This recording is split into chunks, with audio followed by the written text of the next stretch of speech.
Radhe Radhe everybody. Today we are going to study chapter 2, 17th verse.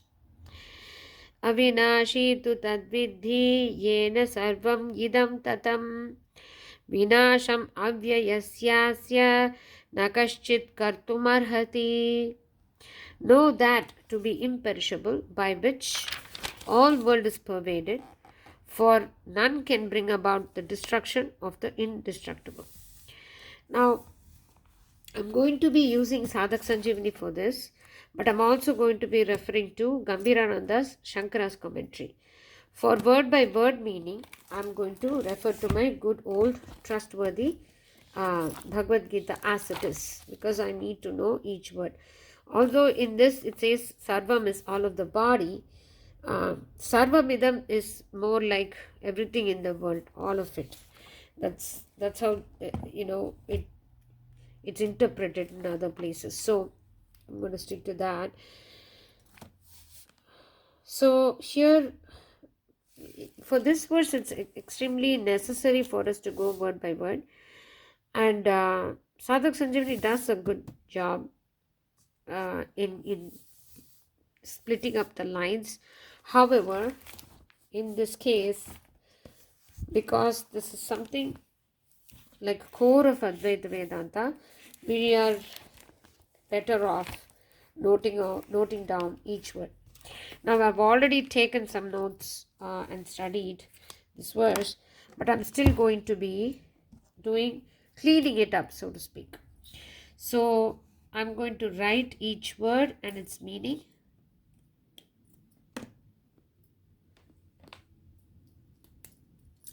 First, so that I am able to map this verse.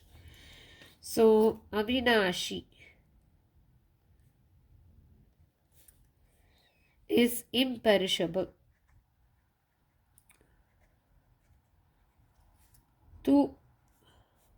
But it's important. Here in this verse, Swami Ram Sukdas will say, tu is important, and Shankara's commentary also says that that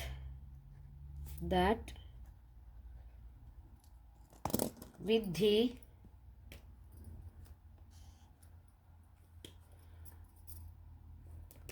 let's say yena sarvam.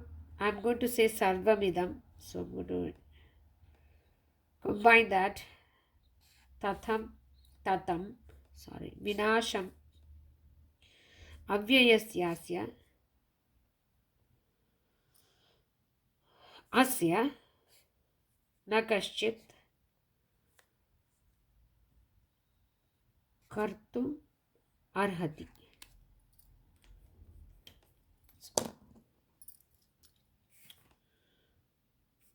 Vidhi, know it.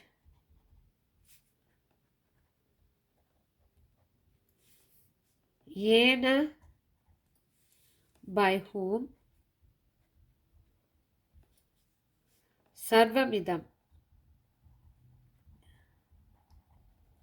all of this. I'm just going to say all of this.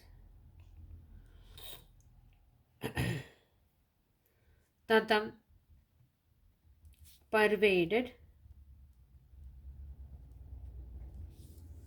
Vinasham, destruction. Avyayasyasya,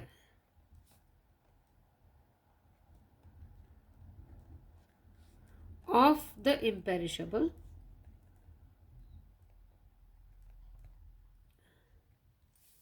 Asya, of it. Nakaschit, no one. Kartum, to do. Arhati, is able. Okay. After this, I'm going to put this aside. So, taken all that word by word. Now we are going to go and read Sadhak Sanjivani's purport. Avinashi tu tadvidhi. Here, tu, indeed, has been used to explain Sat and Sat, the real, out of the two, Sat, real and the unreal. So, but know this to be true. He starts it like that. Tu is indeed and also but know this to be true. Sat, the real, out of the two, Sat and Asat, described in the preceding verse. So the preceding verse is Nasato Vidyate bhavo nabhavo vidyate satah ubhayorapi drishtontas tvanayor tattvadashibihi. So this is Sat and Asat was discussed in this verse. Just to distinguish between those two, he starts the sentence with but. Because I told you two things. Now here, but only one of them is real. The Lord advises Arjuna to realize that imperishable entity. He explains that this entity is abstract. By calling it abstract, and then he says paroksha, there's a light confusion here in the way it's placed. Paroksha is usually mediated by senses. What you can know through senses.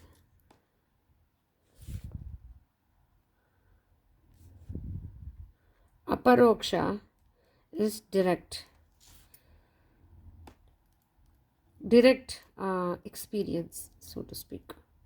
So the experiences that you get out of senses is paroksha. So everything that you see, the world around you, sarvamidam, is paroksha. That way, those things appear to be existing and you're experiencing them. But what is aparoksha is, the Lord means to say that this abstract, imperishable entity is pervading the whole world, which appears as separate from that entity. In reality, only this all-pervading entity exists, while the world which appears to exist does not actually exist.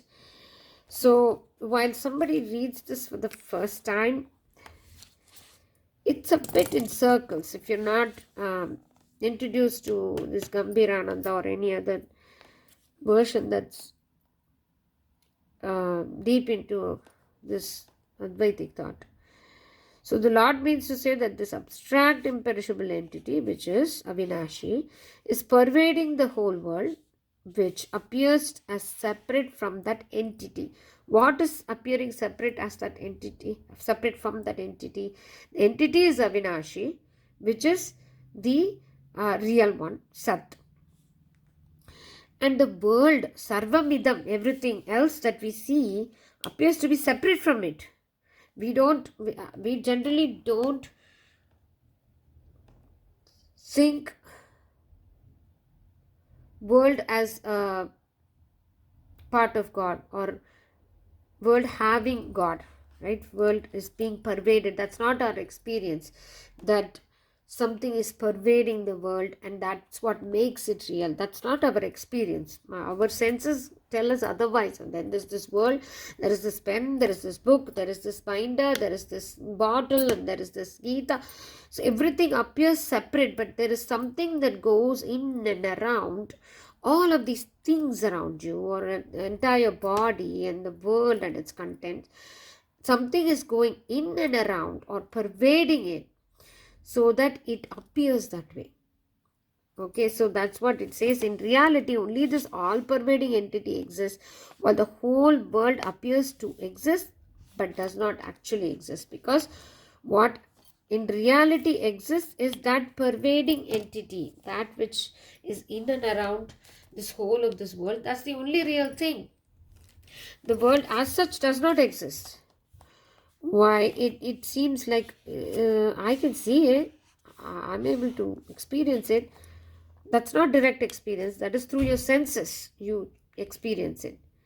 So it's not your direct experience. If you had to directly experience all of this, it will be experienced as that entity, that Sat, Chit, Ananda, that bliss, God / God,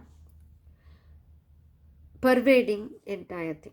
That's how it will be experienced if it was a direct experience. By the term that it's not meant to say Sat Tattva, the real, stands afar, but it means that it is not a subject of senses and inner senses. Here again, if you read the sentence, it feels like, what is the standing afar? I mean, at least I had the confusion in the beginning. I had to read several times. Now, by the term that, usually when we point to anything, that, right, like outside of us, usually it's something that is outside of your experience. Something like, if I say I, and I touch my heart and I say I, that's an internal experience. Whereas if I say you and point to you, that's outside of my experience. I don't experience you. I can only experience me, my feelings and everything that comes with that I, my sorrows, my happiness. Definitely you cannot experience some other person's happiness. You can feel happy for them. So whenever you point something, it becomes something that's afar, that's away from you. But in this case, even though we say that in that word tat here, see, Avinashi to tat, even though we say that about Avinashi, it's not like it's away from the world. It only means that it is not going to be experienced by senses. And with inner sense, he means, antakarana and everything. Like, let's say senses, which is very bodily, which is visceral, body senses, and inner senses, mind. So body and mind, through body and mind, you still cannot experience this. You can only experience it as an Atma. And that's why that has been used, not to say that this is standing far apart from the world, this is separate from the world. No, that's the only thing there is. There is no world. That's the argument. So it for me, I had to study this verse with this to get to that. And I'm going to break this down and write it down, probably. And these colors don't mean anything for some people that I had said that all Krishnas I had blue and stuff. That's in another Gita. This is totally for me to just make sure these two things and break them down in my notes. So next is Yena Sarvam Idam Tatam. This abstract entity is described here. The whole world is pervaded by that imperishable entity. As ornaments made of gold have nothing but gold, weapons made of iron have nothing but iron, pots of clay have nothing but clay, and in ice there is nothing but water. Similarly, this world is pervaded by Sat, real, imperishable. So in the world there is nothing to be realized except the real. This is clear. So if you look at a bangle, a gold bangle, even though it has a name bangle and the form of a bangle, it's still made of gold. So what pervades this name and form of bangle is gold. With just something very material, we are going to arrive at this Avinasha Tattvam, which is similarly, even though there is names and forms, we see world and all of its things and bodies, all these species, everything contained in the world, even though we see all that. Or what is it all made up of? It's made up of that imperishable entity, which is the Avinashi. And Vinasham Avyayasyasya Nakaschit Kartumarhati. The spirit, soul is imperishable while the body is perishable and is perishing every moment. Now, what did we say about Vinasham here? Vinasham, destruction. Avyayasyasya, of the imperishable. Asya, of it. Nakashit. So, while the body is perishable, soul is imperishable. Its body is perishing every moment. No one can check its process of destruction. Whether you wage war or withdraw from it, the imperishable cannot be destroyed. And the perishable cannot be saved. Now here, if you look at the word by word meaning, you will say, Vinasham, destruction, Avyayasyasya, of the imperishable, Asya, of it, na kaschit, no one can do. So you cannot, it doesn't clearly speak about bodies here. Now, there is a reason why I'm pointing this out, because the next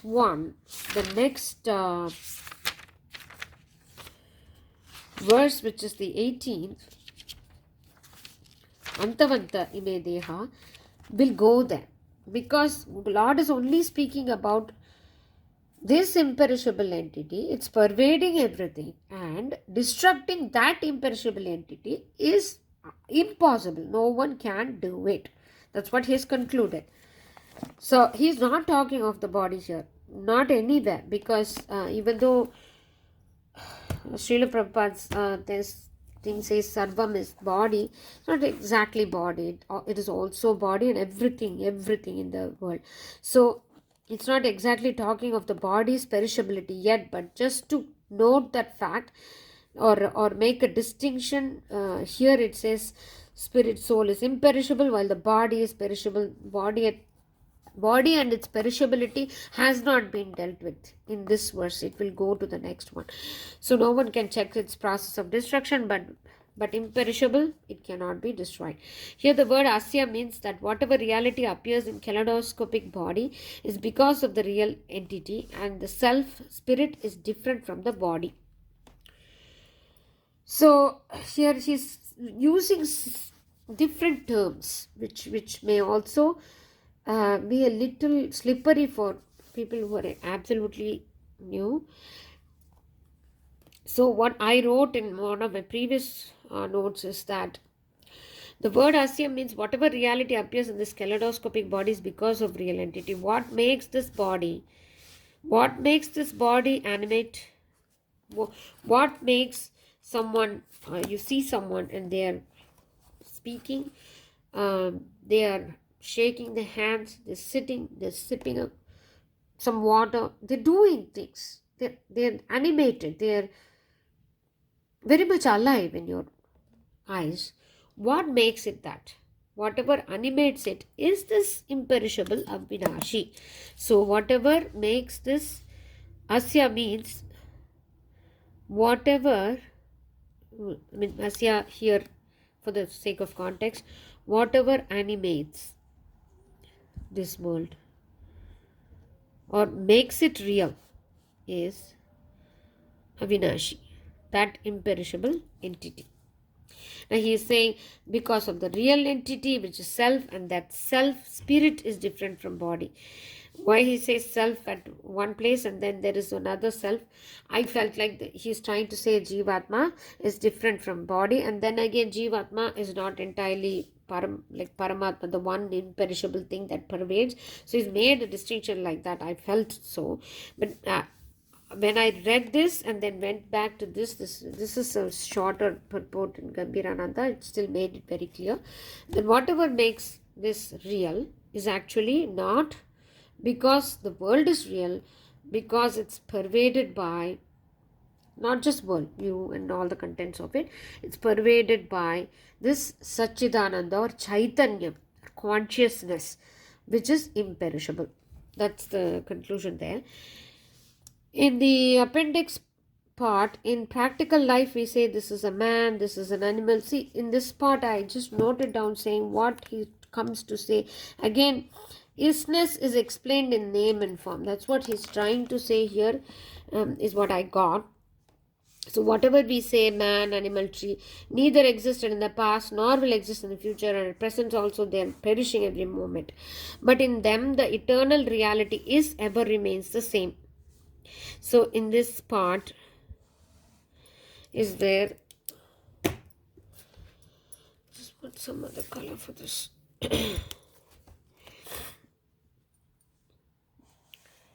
So we call something something, and we call the tree tree. What makes it a tree? When I say tree, what comes to our mind? A bark and all these branches, so many leaves, maybe roots, fruits on it. These things come to our mind. What makes it that? Is it your thought of all this that makes it a tree? No. The treeness of the tree comes from, again, this eternal reality.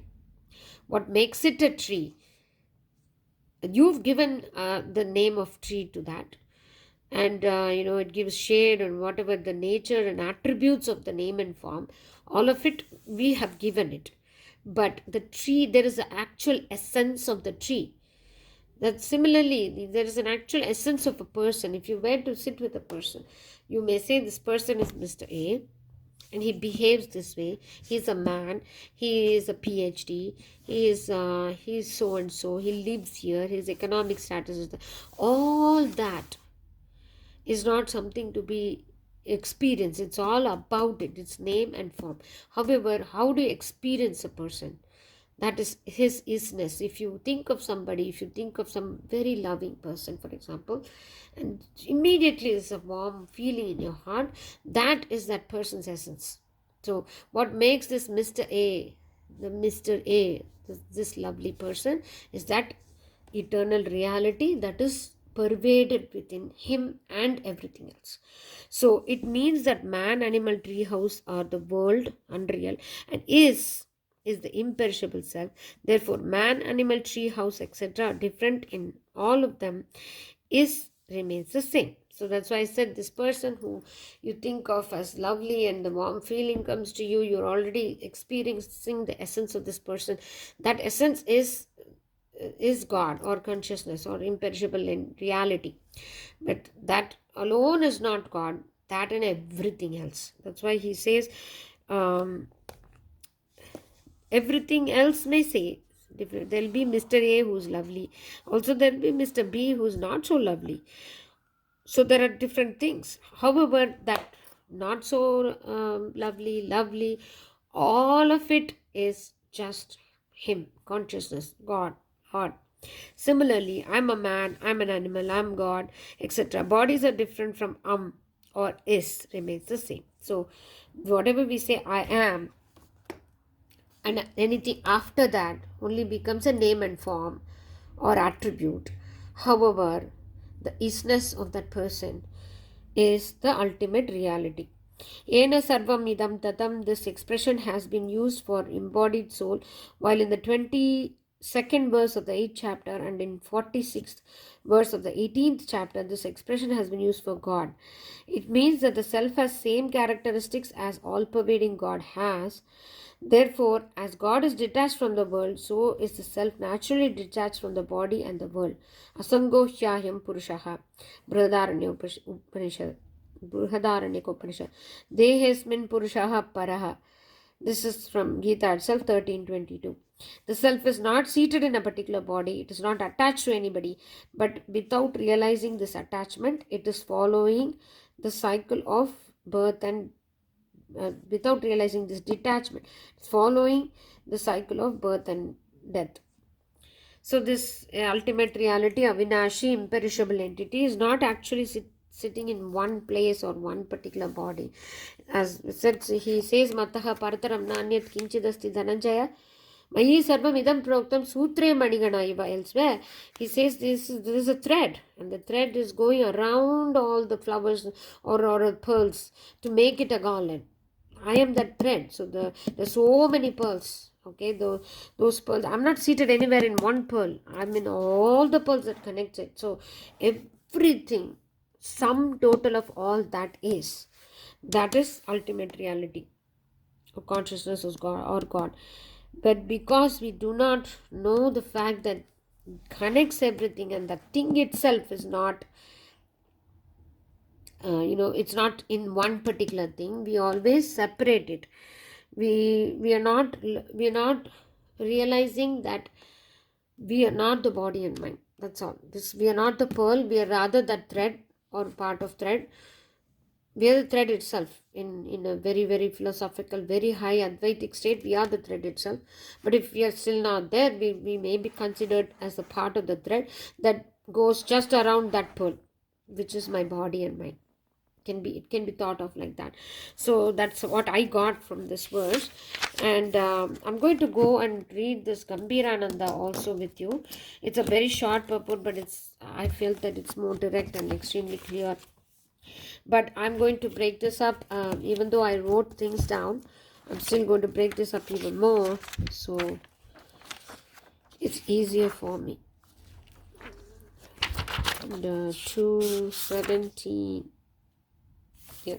Avinashi tu tadviddhi yena sarvamidam tatam vinasha avyayasyasya nakaschit kartumarhati. But know that to be indestructible, by which all this is pervaded. None can bring about the destruction of this immutable. 2. See, it's but. It's not indeed, rather but. But this word is used for distinguishing reality from unreality. Tat vidhi, know that. To be avinashi, indestructible. By nature, not subject to destruction, what? That. Yena, by which Brahman called reality. So, Yena is here by whom? Or by, because we are speaking of a personal God here, we are saying by whom or by that. Right? By which Brahman called reality, Sarvam, all, Idam, this, the universe together with its space. That's why the universe and its space, which means it's not just the body, it's everything. Okay, universe together with space is tatam, pervaded as pot, etc., are pervaded by space. Here he is referring to the pot and the space analogy of Advaita Vedanta, where there are several pots and there is space in and around the pot. The space is everywhere. Is the space inside the pot? Is there space? Yes. Is it around the pot? Yes. Is it away from the pot? Yes. Is it under the pot? Everything is pervaded. So that pot is just a name and form in that continuous consciousness of the space, so to speak. So, nakaschit, no one, arhati, can, kartum, bring about. Vinasham, the destruction, disappearance, non-existent. Asya, of this, avyayasyasya, of the immutable, that which does not undergo growth and depletion. By its very nature, this Brahman called reality does not suffer mutation, because unlike bodies, etc., it has no limbs, nor does it suffer mutation by loss of something belonging to it, because it has nothing that is its own. Brahman surely does not suffer like loss, like Devadatta suffering from loss of wealth. Therefore, no one can bring about the destruction of this immutable Brahman. No one, not even God himself, can destroy his own self, because self is Brahman. Besides, action with regard to oneself is self-contradictory, which again is the unreal that is said to change its own nature. That is being answered in the next one. So we said we are going to distinguish, that's why the two is there, between the real and the unreal. About the real, it has been spoken here. What is then unreal? That will be your deha, ime deha. That's where he'll talk more about the body and its unrealness. I hope this was useful to you, and I will meet with deep dives in future. I'm trying to balance everything together with Bhagavatam and everything on this channel. While I said that everything that animates, you can also refer to or contemplate what we were reading with Dhruva's Charitra in Srimad Bhagavatam. We said Yonta Pravishya Mama Vacham Imam Prasuptam Sanjivayat Akhilat Shakti Dharasvadamnam Anyascha Hasta Sharana Shravana Tvagadin Pranan Namo Bhagavate Purushaya Tubhyam. That's what we said when Dhruva said everything, my hands and my feet and everything feels alive. Why? Because you, the consciousness, are pervading it. So in Bhagavatam, this same thing has appeared there. We can kind of relate and contemplate on that too. And I hope you're all reading the Gita, you're studying the Gita, you're contemplating the Gita, you're loving Gita. I wish you all a great weekend and a great Gita studying sessions in future. I will meet you soon with another video. Radhe.